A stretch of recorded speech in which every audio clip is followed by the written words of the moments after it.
La tierra es sagrada, nuestros cuerpos son sagrados, el mundo todo es sagrado, las plantas también son sagradas, los animales también. No somos la única especie que tiene valor en esta tierra. No tenemos por qué ser depredadores y justificar esto con ideas de superioridad. Todo lo que existe es sagrado y tenemos que volver al entendimiento de esta verdad.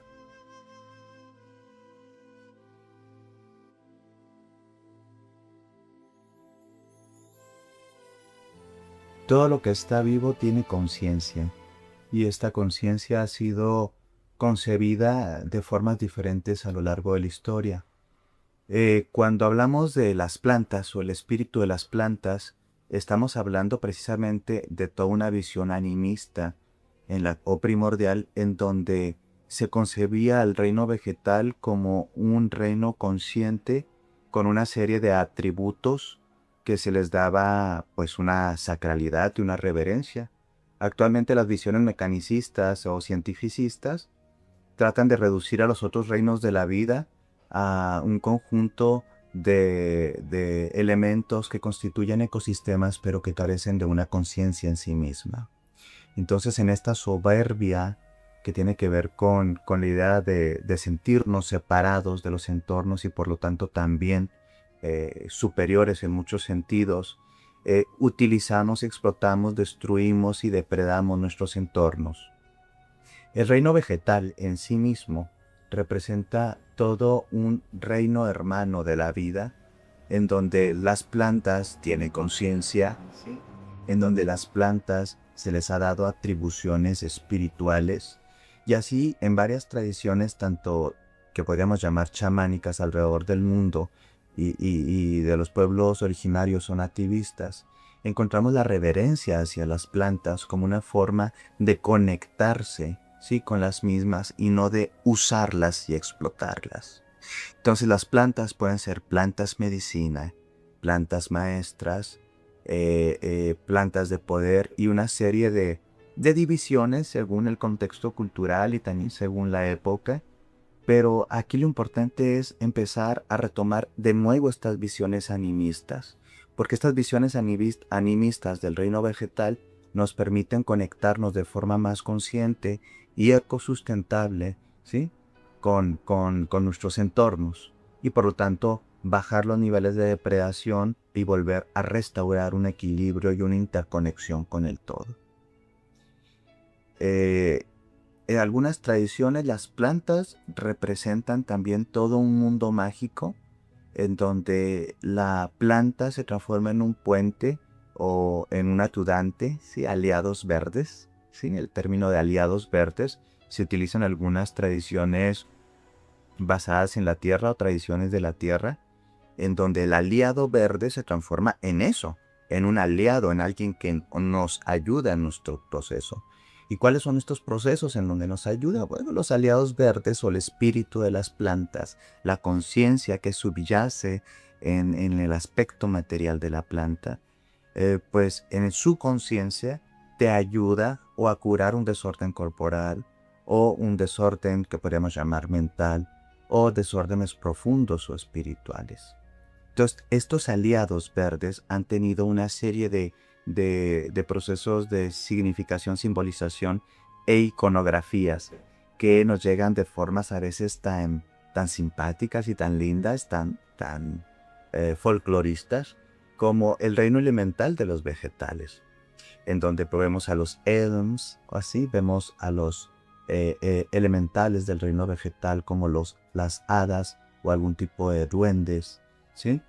¿Qué dirías? Bueno, ¿y por qué estos duendecillos o estas hadas o estos elms o estos guardianes de los mundos naturales están presentes en la iconografía o incluso en la religiosidad de algunas culturas? Bueno, porque era la forma, ¿sí?, de expresar un significado profundo de que la planta tenía un guardián, ¿sí?, o tenía una conexión y por lo tanto tenía una importancia.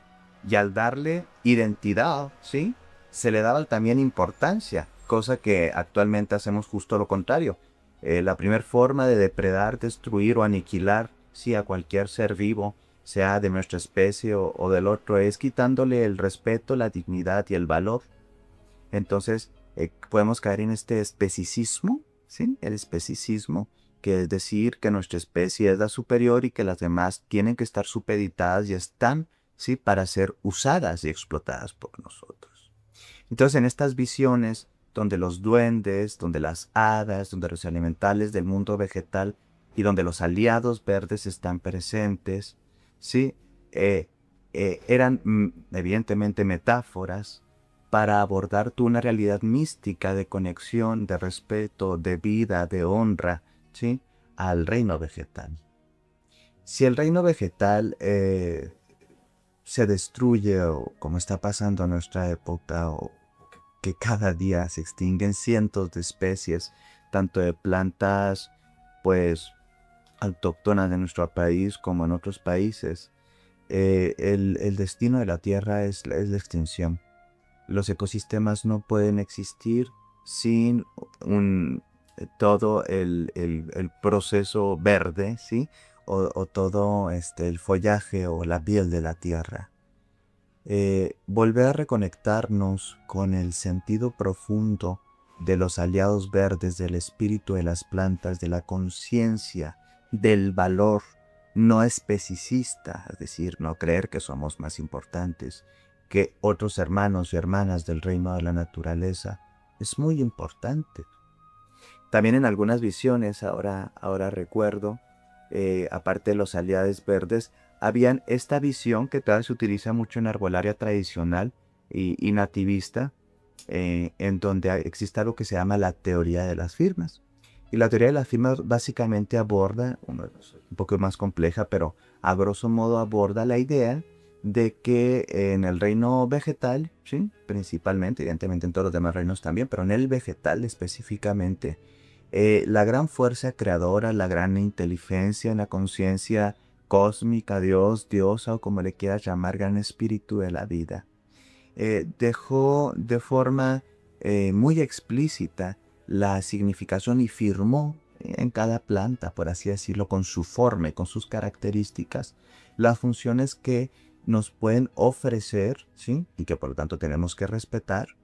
Y entonces, así por ejemplo, ciertas plantas que tienen ciertos colores están asociadas a ciertos padecimientos o para curar ciertos padecimientos, ciertos olores astringentes o olores de cierta naturaleza astringente tienen una connotación pues antibacteriana o limpiadora, purificante, y así las plantas en sus colores, en sus formas, en sus texturas y en sus olores dicen algo acerca de sus cualidades para poder ser integradas a nuestras vidas y que se transformen en aliadas. Entendiendo esta alianza en donde tomamos con reverencia lo que necesitamos de la tierra y después lo devolvemos. Y no sobreexplotamos la tierra, ¿sí? La destruimos, la depredamos y finalmente pues rompemos el equilibrio natural. El reino verde o el reino de la naturaleza, el reino vegetal, es una gran puerta de curación que actualmente no está siendo bien valorada, está siendo depredada, destruida y se ha quitado la reverencia hacia esta parte del mundo natural. Romper el especicismo y empezar a entender que las plantas, los árboles, los musgos tienen toda un espíritu y una conciencia vital que los habita, es muy importante para volver a reverenciar y conectarnos de forma ordenada con los diferentes reinos de la vida.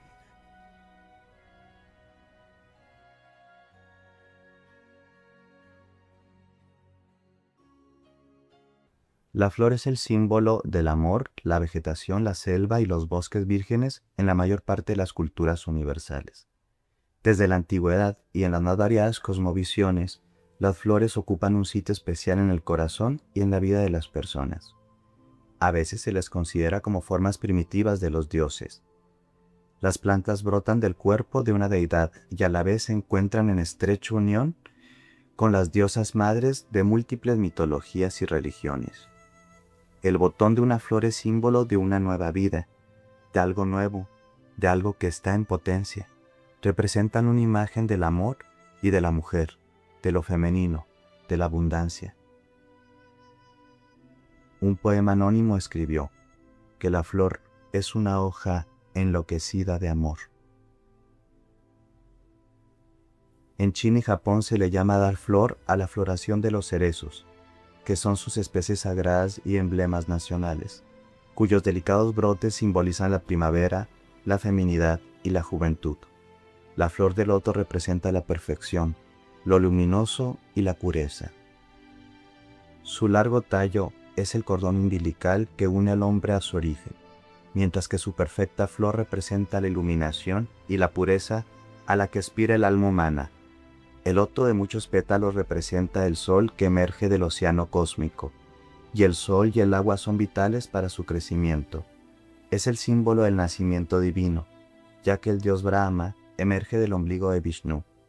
También evoca al sol y la rueda de nacimiento y de renacimiento, ya que sus pétalos se abren del amanecer y se cierran cuando todo oscurece.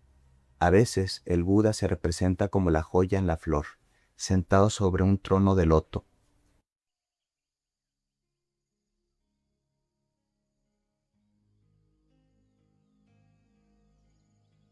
En el folclore popular también encontramos una serie de ondinas, nereidas, ninfas, duendes, elfos, figuras míticas que están asociadas evidentemente a esta idea de la conciencia o de los espíritus guardianes de los bosques, de las praderas, de los árboles, de las flores, de los cuerpos de agua. Esta visión que podría ser un poco infantil para algunas personas en la actualidad, tiene una conexión muy honda con poner en metáforas y en símbolos una serie de significaciones profundas acerca de la naturaleza, su conciencia y por lo tanto el respeto que le tenemos que ofrendar. Estos seres, ¿sí?, aliados de la naturaleza, parte de la naturaleza, para muchas personas no son mitos, no tienen que ver absolutamente nada con cuentos de hadas, son una realidad inminente que los conectan a procesos devocionales y religiosos totalmente válidos, como que bueno, hay gente que dice, no, no, es que esta es una pavada creer en que la naturaleza tiene espíritus guardianes o en el que ciertos lugares hay duendes o hadas, pues igualmente absurdo podría ser creer en ángeles y santos, ¿sabes? Son simplemente formas de codificar una experiencia espiritual y darle evidentemente esta vestimenta, ¿sí?, para poder abstraer pues todo este sentido místico. En un sistema religioso más profundo, en un pensamiento religioso más profundo, evidentemente se entiende que estos seres, ¿sí?, funcionan también como alegorías para conectarse con fuerzas de la naturaleza que están ahí. Entonces, invalidar esta forma no únicamente folclórica, sino también religiosa y devocional, de la gente que cree en hadas, duendes, que cuidan las flores o los jardines, pues es igualmente discriminante que burlarse de las personas que creen en ángeles, en santos, en vírgenes o en niños que nacen sin tener relaciones sexuales, ¿verdad? Entonces, respetar también estas visiones animistas, paganas y posteriormente, pues, actualmente neopaganas, nos habla simplemente de ignorancia y de poco entendimiento del tema.